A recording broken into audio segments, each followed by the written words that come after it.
les milliardaires payent toujours moins d'impôts et ne se sentent plus responsables de l'emploi en France, de l'intérêt général et de la participation au bien-être du pays. Sophie Binet, sur cette expression "les rats quittent le navire", qui donnait l'impression que Bernard Arnault, LVMH, était sur le point de quitter la France.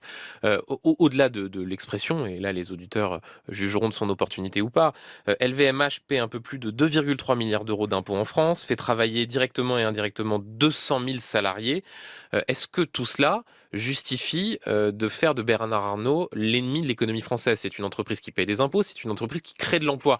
Là, il n'y a pas de rat qui quitte le navire. Mais c'est pas moi, c'est lui qui a dit que si on augmentait les impôts, il irait ailleurs et il quitterait la France. C'est lui qui l'a dit, comme un certain nombre de patrons. Il Et parlait de donc, la surtaxe sur les grandes eh ben oui, entreprises en disant c'est une taxe qui peut pousser à la délocalisation. oui. Le fait est qu'il n'y a pas eu de délocalisation et on n'a pas vu Eh ben, LVMH sauf quitter que la France. c'est lui qui a menacé de le faire, c'est Ouais. pas nous qui Mais vous avons dit ça. reconnaissez l'apport de LVMH à l'économie française ou pas?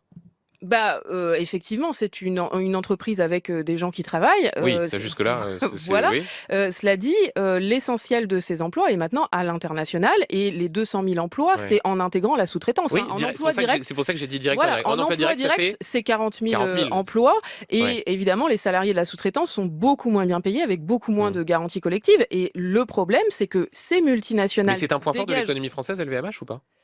Le souci, en fait, pourquoi est-ce que j'ai dit ça? Parce que la France, elle est handicapée par ces multinationales. La C'est différence entre difficile à dire que c'est un point fort de l'économie Mais française. parce que justement, ça ne l'est pas. Parce Parce que que c'est un la handicap, France Sophie est Binet. Ouais. handicapée par ces multinationales par rapport à l'Allemagne. Notre économie a beaucoup moins d'entreprises de taille intermédiaire. Nous Mm. avons beaucoup plus de multinationales qui n'en ont rien à Donc faire un de fleuron l'emploi du en luxe France. comme LVMH, c'est un handicap pour l'économie Oui, française. parce que les multinationales françaises traitent très mal leurs sous-traitants, comme par exemple c'est le cas dans l'automobile, Mm. où Renault et Stellantis licencient à tour de bras et ferment à tour de bras leurs sous-traitances, et ne se sentent pas responsables de l'emploi en France, et passent leur temps à faire du chantage à la délocalisation. Donc c'est un handicap aujourd'hui Donc pour l'économie LVMH, handicap française. pour l'économie française.